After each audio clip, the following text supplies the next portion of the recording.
All right, welcome back, guys.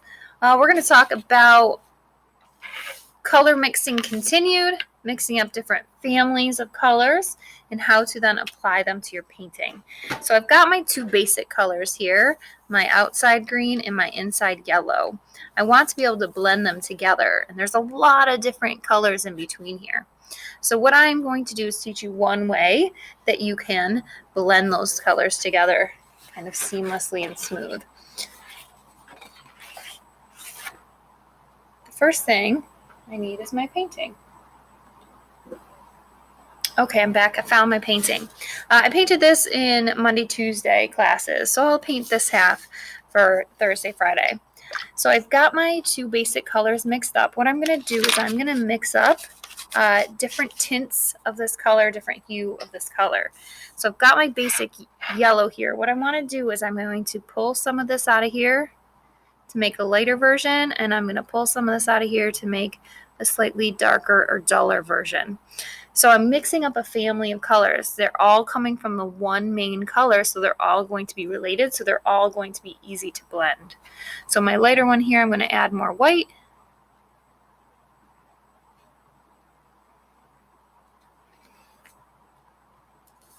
Okay, and then I've got my medium yellow left behind here. I'm just going to double check. It's just good for the edges. The edges here are not this green that I mixed up to use here. It's just a slightly greener version of yellow. So I'm going to take some of this nice green that I had previously mixed up and put it in here. Because that green is darker or more saturated, I really don't need a lot of it. I think it needs to be dulled down just a little bit. So my complementary color will be red. I'm going to add the tiniest bit I can to this here.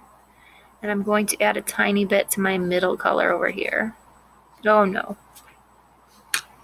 too much.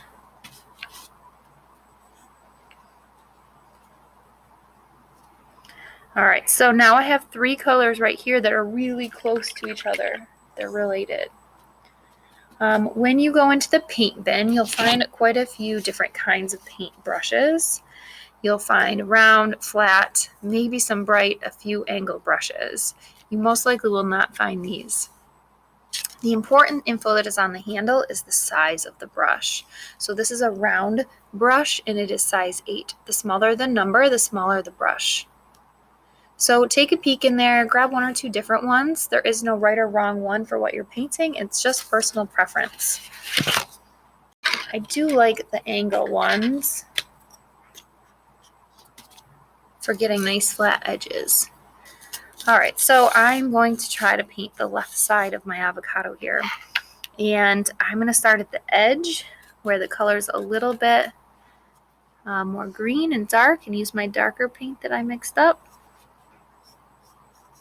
And there wasn't a ton of it mixed up. So when I put my brush in there, it got a little watery. You want to avoid getting too much water in your paints. They'll act like watercolors and they won't blend the same. I'm going to next move on to my middle yellow. Put that right next to my darker one.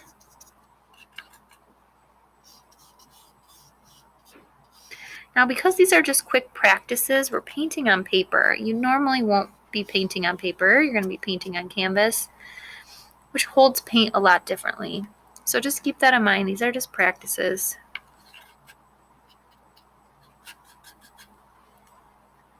A little more green at that edge there. All right, I'm going to clean my brush now when I go into this middle color this lightest color, because I don't want any of that green in there. It's really bright here. And while this stuff is wet on the edges here, I'm going to take my paint and I'm going to overlap it onto the paint that I just applied on the outside there to attempt to get a smooth and gradual transition of color or value.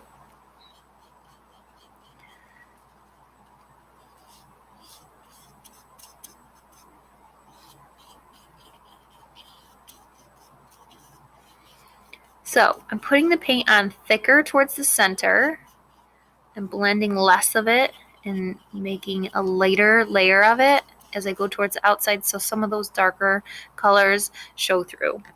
I'm going to probably have to go back and forth again to get some of those darker colors in there and get that transition to be smooth. I just did that fairly quickly. It's a slow change. It's a really gradual change, so it was kind of easier to do here than it was over here. But I might have to go back and forth a few times from my light back to my dark, from my dark back to my light to make sure I get that smooth and gradual transition. Working in those color families should really help because those three are all really closely related, so it should be easy to change.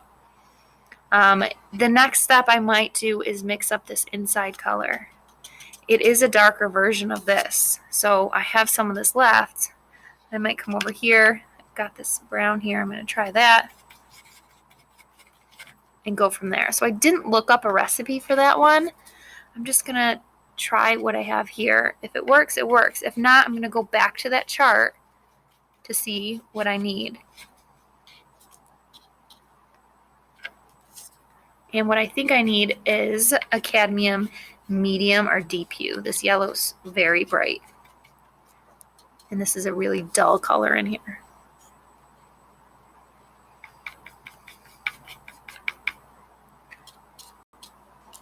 Close. I'm going to pause this and check the chart.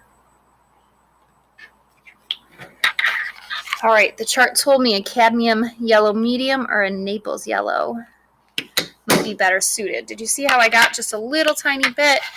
I squeeze it here, I wipe it off the edge before I close it. So I only need a little bit. I only take a little bit. So that color I started mixing wasn't too far off. I'm going to go with that. I'm just going to add these two yellows.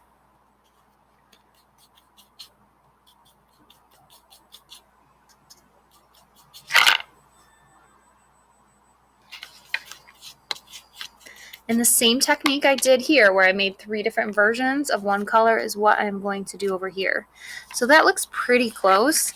I'm going to take a little bit out of here and make it a little bit more intense yellow for that left side. I'm going to take a little bit out of here off to the side and make a lighter version of that.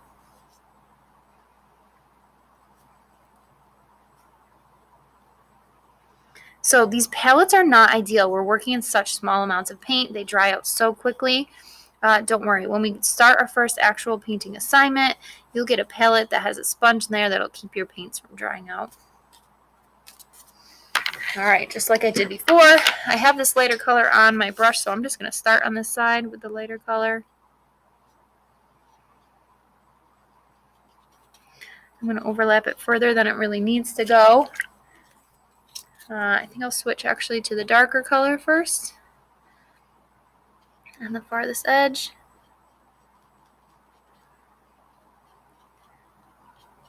Pull some of that back on top of my lighter color. Get some of that middle color in there too.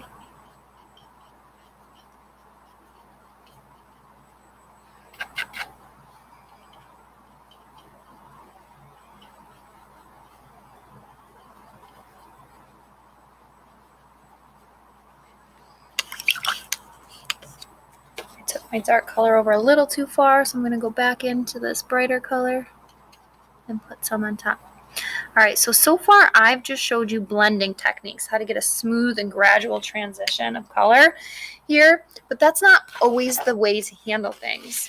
So here's a couple examples where instead of smooth gradual transitions of color, this person put a base coat down. So this almost white color went down first.